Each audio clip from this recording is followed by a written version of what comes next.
We're back again on the Listen to Low show, and you are listening to Low. Remember what I said, 2 ears, 1 mouth.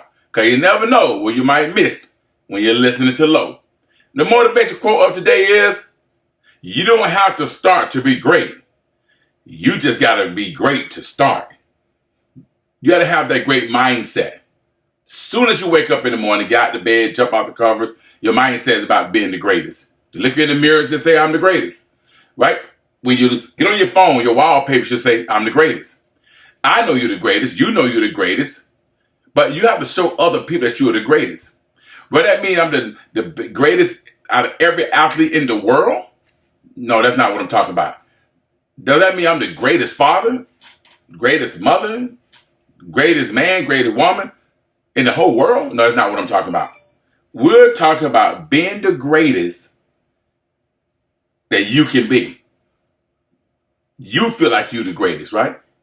So as long as you feel like you're the greatest man, husband, father, woman, wife, coach, athlete, then that's all that truly matters. Especially in God's eyes. It's all on how you feel about yourself when it comes to being the greatest. So today, on the Listen to Low show, I just talk about, every time I lined up in sports when I was young and I run the hurdles, I always said to myself, I'm not here to compete to be second. I'm here to win it, to be the winner every single time I lined up. It didn't matter who was in front of me, what challenges in front of me, what obstacles in front of me. All I knew when I ran the 110 hurdles, that's the only thing that was in front of me was the 110 hurdles. So all I had to do is get over all them hurdles and get to the finish line. I never forget when my junior year, I'm getting ready to line up, and I'm going against the 3 or 4 fastest hurdlers in the state of Florida. And I don't know what I'm going to beat them or not. The reason why, because they all ran the 100 meters and ran the hurdles. I just ran the hurdles. I didn't run the 100 meters because I wasn't the fastest. So I had ran the hurdles because I knew I had great technique. I paid attention to other guys as they ran. I was a student of the game. I made sure I got every little detail I can get in so I can be the best hurdler I can be. I remember lining up, and somehow I end up in lane 5, so I mean I'm not the fastest. So I got a lane 4 beside me, lane 3, and lane 6, and they're the fastest out there. I had a good time in the prelim. But they take it easy a little bit because they've been already ran the 100 meters. We lined up, we take off, and we're attacking. And I went out there saying, I'm going to win. I'm going to be the best. I'm going to beat these guys. And we get down, it's about a 6-7 hurdle. I'm looking left and right. I see no one. I don't jump down, I'm running. My technique has taken over. Right? My mindset to be the greatest had taken over. So sure enough, by the time I got all the way down to the end, they had pulled up on me because their speed kicked in around about the last hurdle. And I seen them on me, and I made sure that when I got that last hurdle, I snapped over with a 1-2 snap, finished, drive through, landed in. I'm the winner, regional champion, ranked number 1 in the state of Florida, the fastest hurdle in the state of Florida on every level. There was 1A all the way to 4A back then. 4A was the highest. So my mindset of being the greatest, no matter who's in front of me, any obstacle, any challenges, I had that mindset. And you got to have the same mindset. You got to have that same mindset of being the greatest no matter what. It's not about you being the greatest in the whole world, right? But you got to say, I'm the greatest to yourself. Yourself. That you feel that way every time you wake up in the morning. Because you remember, every morning God gives you a chance to get up and be the greatest every single morning. When you wake up to the morning light, you got another chance. He gave you another chance.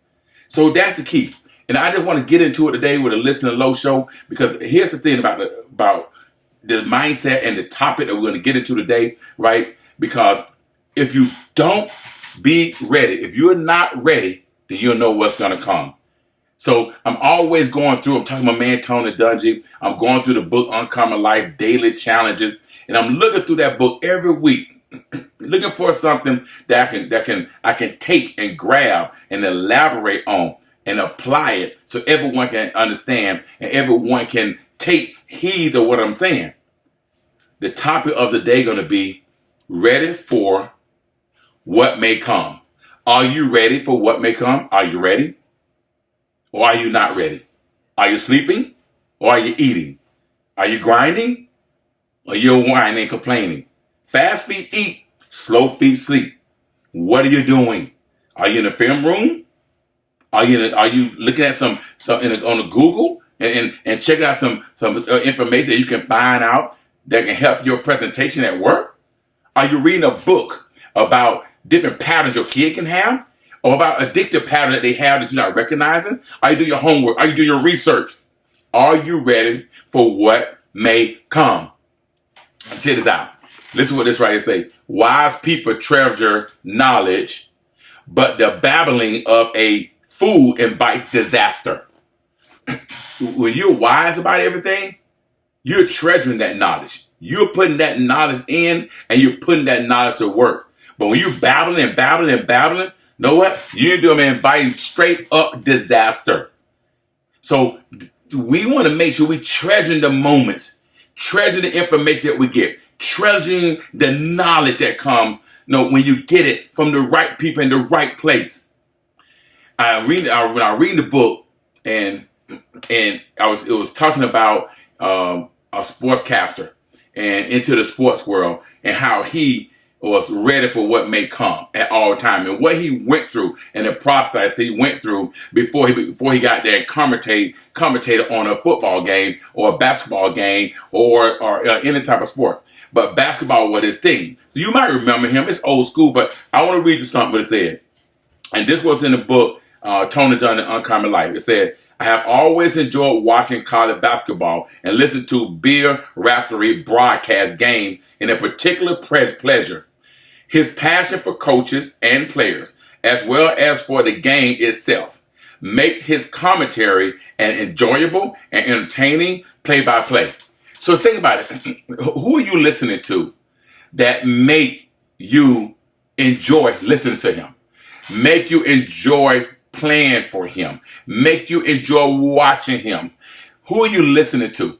Let's just go back to coaching. Like, if you're a parent and your coach is out there coaching your son, do you enjoy the way he coached your son? Do you enjoy the way that he teaches him and develop him? If you're enjoying it, it's entertaining, you want more. But we're not getting that too much. The enjoyment of watching a coach, it's not there. We're losing it. And a lot of parents, that's why parents go from one team to another team. Not so much because the team are losing program, because you're going to lose a program, you might dominate. You're going to win a program, you'll get a lot of exposure. People not leaving because of that. They're leaving different programs because they're not enjoying the passion, right? They're not seeing the passion from the coach, and that makes it where it's not entertaining. That make you not want to be part of that team. That make you not less frustrated. It make it more frustrating. It make it annoying. Now you're losing the trust of the coach because you're not enjoying the coach, the entertainment of the coach. You're not enjoying. You don't see the passion from the coach. If you see the passion, you'll stay. If you don't see the passion, they will go. Listen to what it say. However, this happened in a recent article. Bill revealed. This is what the commentator Bill said. He revealed a side of him that we don't see during broadcasting. His meticulous preparation. Now that I am in the broadcasting world myself, see me, and that's interesting because I'm in the broadcasting world, I'm in the podcast world, and I'm talking to parents, and I'm trying to get them the great information they can apply in life. It said, I'm not surprised at that aspect of Bill, but it was still interesting to learn about the extensive background research that goes on into his job. A lot of time when you watch coaches coach, if you see the passion and you see the development, you see the relationship, the coach-player relationship with that coach versus player, there's some things going on behind the scene. It ain't just him coming just want to work with your kid to help him develop. There's a lot into it being a coach.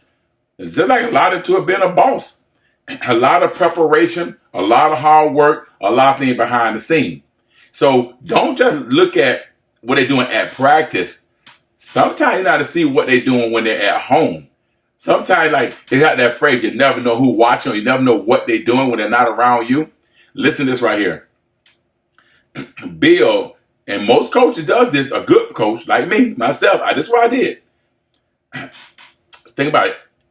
He watches hours of video each week, pouring over previous game, played by each of the teams he is covering.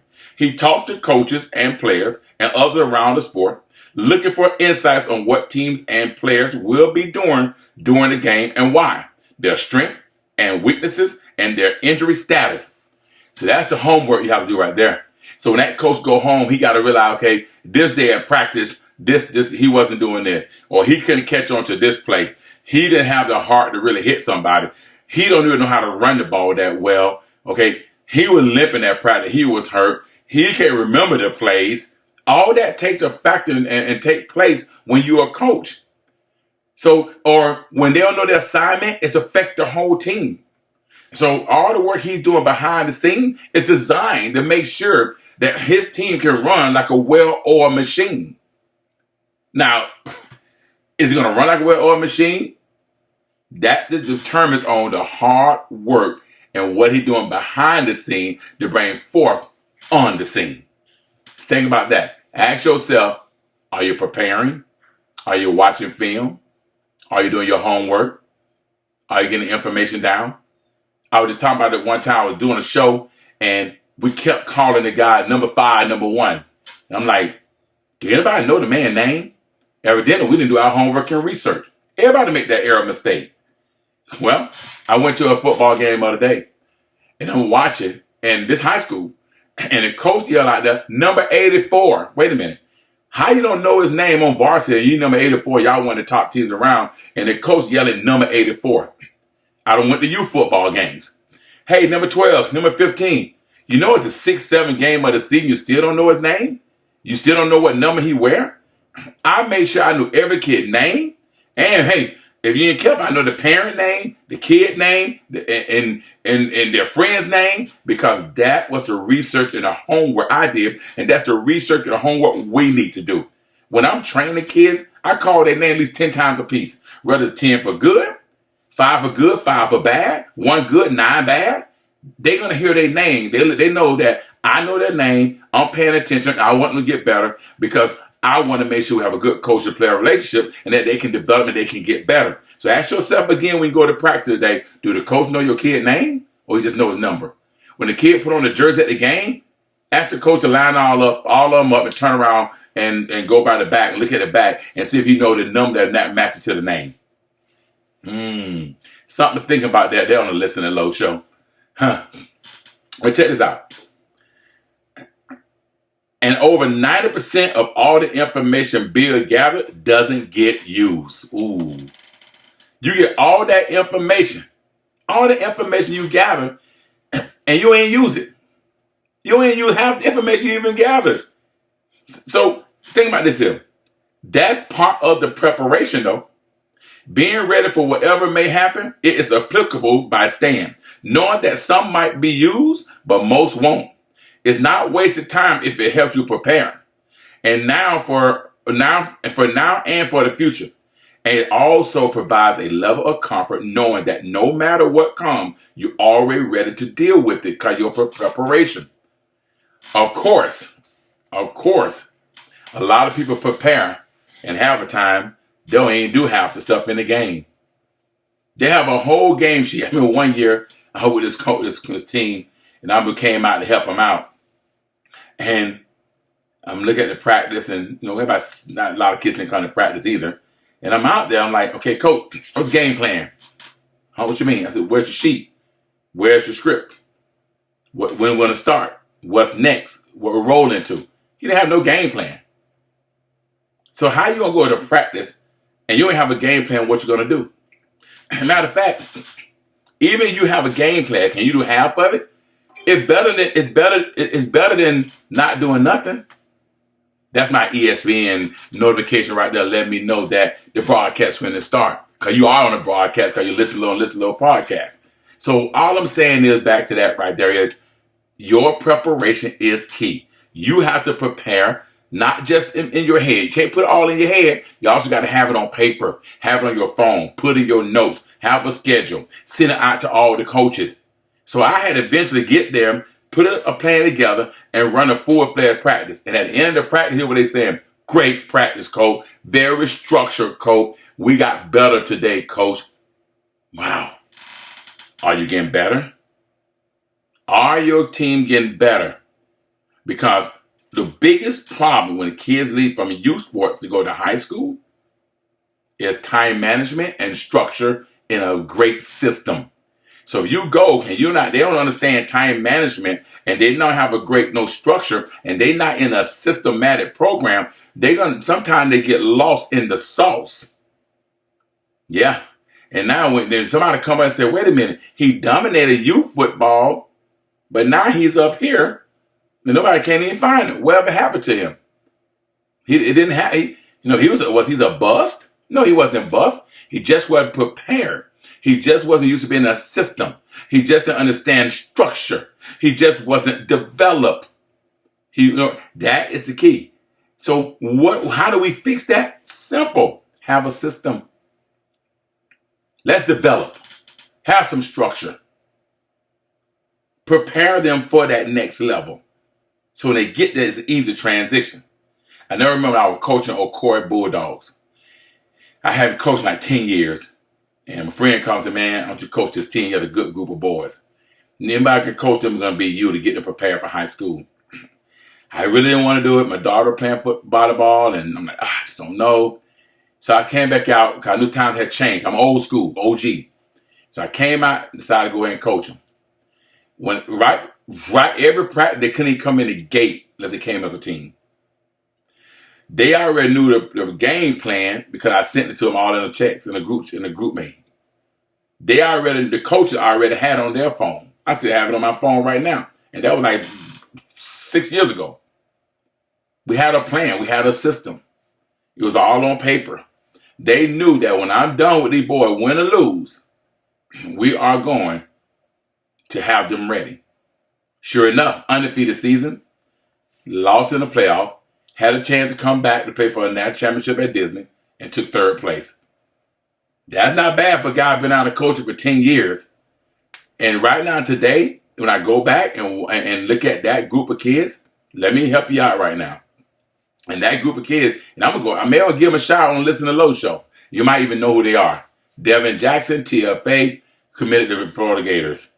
Samaj Fleming, Edgewater High School, committed to Boston College. Larry Miles, 20 plus offers. Noah Modest, TFA, freshman All-American. You had Michael Johnson right now at Dr. Phillip High School. Power 4 offers right now. You got that 4 or 5 guys right there. You got Tavius Riley and Tiberi just tearing up the place right now. So you got to think, these Power 5 kids in the program that went to high school, and majority of them played either as a freshman or as a sophomore at least, but they were prepared, and now you can see their journey of football have really taken off. But let's tie back in. Let's rewind a little bit. Let's back that thing up right now. Let's go back to the preparation we talked about. We talked about how providing a level of comfort, no matter what comes up, you're always ready to deal with different circumstances. So even though these guys learned a whole lot, but only a little bit may be used in the game. Let's talk about that preparation. Of course, that it has to be a part of a large balancing act in your life. Everything you do, the preparation, it has to be part of a large balancing act in your life. Listen, some coaches I know go too far though. Preparing for every contingency, spending valuable practice times on stuff that don't make no sense. When all said and done, you got 5 plays, 2 passing plays, and a trick play. Why are we practicing on plays you're never going to work on? You're never going to run. Why are we doing that? Why are we working on 20 plays on the play sheet, but you're only going to run a dive, a leave, a sweep, and a pad? That's 4. And a trick play, that's 5. Waste of time. And when you do that, you find yourself in a huddle all the time at practice. And when you keep working on plays after plays after plays, you find yourself in a huddle at practice instead of we have a group training here, a group practicing here, a group over here, a team here, and it's a system they're working on periods. They're moving. So sometimes we got to stop. Don't waste time. So, Pam, when you see kids out there and they're in a big group because they're working on stuff, probably got no business working on that they're not going to use anyway. So we don't need to waste that valuable time at all. And some of the plays you don't anticipate running them anyway. So why waste the valuable time? So here's the thing. At the end of the day, however, it's important not to cut your preparation short. Know that what you are learning now is part of a foundation that will help you in the long run. So we don't want to cut that preparation short now. We don't want to do that. We want to make sure that that preparation is going to help me in the long run. Just don't waste valuable time preparing. That is the key. We don't want to waste that valuable time preparing. So here's the thing. We have a phrase that says there's no off season. Your off season work is what's going to help you when it's time to put it to test. When it's time for to start real football practice or any sport that you're playing. We use football term a lot. It is football season. And you all listen to Coach Lowe on the Listen to Lowe show. But at the same time, we want to also make sure that everyone understands that if your preparation is on point, your game going to be on point. The only reason a team really should lose that prepare and be prepared for the other team offense or defense is that the team that means you're just not better than them if you lose. They got bigger, faster, stronger athletes. Or they are better coaches. Or they better prepared maybe. But if you do what you're supposed to do right, you're supposed to have that winning season. I mean, if you match up against a team that's even because of your preparation. So make sure that you're preparing. Even if you tied into your job, it's no difference. It's almost like, you know what, let me get the job side out of it. Let's talk about recruiting process. Even in the recruiting process, that preparation is the key. Right now, let's think about when you recruit yourself and you promote yourself to the colleges. What is the preparation in that? We know it all come down to film and grade, but how are they going to see your film? So because if they don't see your film, they're not going to see your grade. They don't go look at, let me go find a guy with a 4.0. Then I look at his film. It don't work like that. Let me go find the ladies and the guys with the great film and then go look at the grade. That's how it works. Film, bring the grade in that order. So, but the question is, how they get to see your film? What preparation did you do? What marking did you do? Did you do your homework? Did you do your research? Did you call the school? Did you look at their roster? All that matters of what's going on. Did you reach out to all the coaches? You hit them up on the Twitter. Did your Instagram look good? Did your Facebook look good? Your mom promoting it? Your dad promoting it? Are you with the right person that you training with? Are they promoting it? Is the high school promoting it? Is your mass prep up to date? All that matters because that's called what? Preparation. Preparation equals what? Perfection? No. Practice equals preparation. Preparation equals practice. That brings success in my eyes. That's where I look at it. And that's why when you look around in my background, all this right here, preparation. Every last one of these jerseys behind me has a story. And the story is, all they're supposed to do is 1, get a college degree. 2, try to make their dream come true. And their dream come true is to play NFL. But we said NFL is a dream. College degree is reality. That's why we say college degree first, student, athlete. That's not going to change. That's not going to change at all. So we have to be on point at all times in every aspect and every way it go in life. Everybody's seen a lot of different things that's going out there where people making errors and making mistakes and they feed off of it. If you prepare right, you want to make certain errors and mistakes. The big old shocker right now, everybody talking about Shannon Sharp. Well, hey, that's the preparation wasn't done. No, you're hot, you're out there, and sometimes you make that error, make that mistake. But if we prepare right, we'll be ready for what may come to us. But if we don't prepare, we're not going to be ready. They're talking about why this rapper Lil Wayne versus Kendrick Lamar are going to be in the Super Bowl halftime show.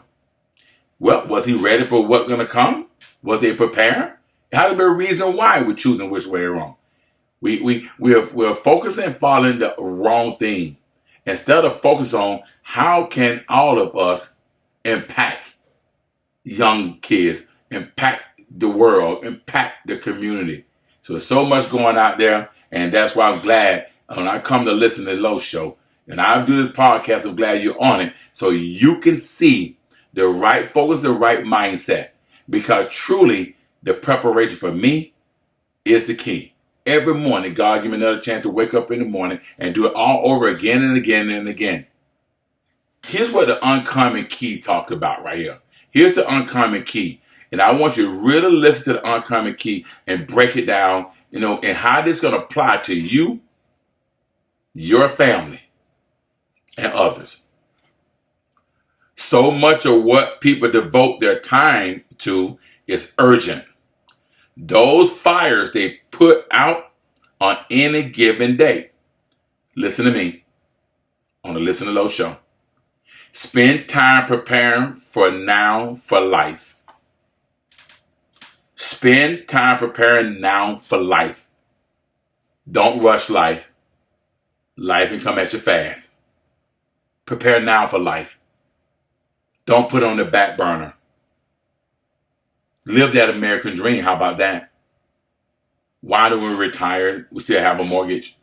Why do we retire? We still have car payments. Why we retire? We still have debt. Why we retire? The credit card bill is high. Why we retire? We have no money coming in besides Social Security. Why? You know why? You didn't spend time preparing for life. So start spending time preparing for life right now. Your job. Spend time preparing now for your job. It just can't be a job. That job has to become a career. Move up. If you're at that job 1 year, you can't be in the same title. If that job don't get opportunity to grow, move on. If it get opportunity to grow but you're not growing, something missing. Go get your degree. Go back to school. I know plenty of people right now could move up because they didn't have that degree, that qualification. They sacrificed it, went and got their degree, had a student loan, but you know what? Your income don't double, so you pay the loan off. That's how it works. Spend time preparing now for your job and make it a career. Your family. It's just not going to happen. Not going to change. Family first, family first. No matter how you look at it. When all said and done, family is all we got. People say what you want. I see so many top athletes out there performing. They're doing great. They become all these superstars. And because of the situation that happened with their mom or their dad, they sit there and just turn their back totally. Without their mom and dad, they don't even come in this world. Some go back and build that relationship and kindle that relationship. Some can be toxic, but at the same time. As long as you went back and tried to mend, that is the key because it's still family. So if and buts about it, family, faith. Faith and family. It goes together, F and F. Believe in it. I remember one time we're talking to a young man. He was like, yeah, the coaches don't like me. And they complain about the coaches and upset about the coaches and all that. And then I asked the coach what really happened. And the coach said, that ain't the case. He's not doing this, not doing that, what case might be. So when they're losing, the coach is going to take care of his family first. Period. So you got to do your part. Don't put that coach in that situation where he got to get rid of you. Make it hard for him to get rid of you. But at the same time, if you do your part, when it's time for you to go, guess who's waiting on you? Family. Spend time. Spend time now preparing for family. What you'll like your next job to be, your effort won't be wasted. Your effort won't be wasted at all. So make sure you don't waste time not preparing for life, jobs, family, success. You heard it right here on the Listen to Low show. And we want to make sure that you understand that it's truly a mindset of greatness, a commitment of greatness. It's a sacrifice of greatness, a passion of greatness. Have all four every single day. And when you feel you need that motivation, you need that talk, and you need to listen to somebody, listen to Low on YouTube at Camp King. Camp with a K12. Like us. Subscribe. Follow. Share. Talk about it. Put us on your notification. Go to excelspeed.com. All the sites, all the social media right there. And remember this right here, guys. You don't have to be great to start. You just got to start to be great. You'll listen to Low.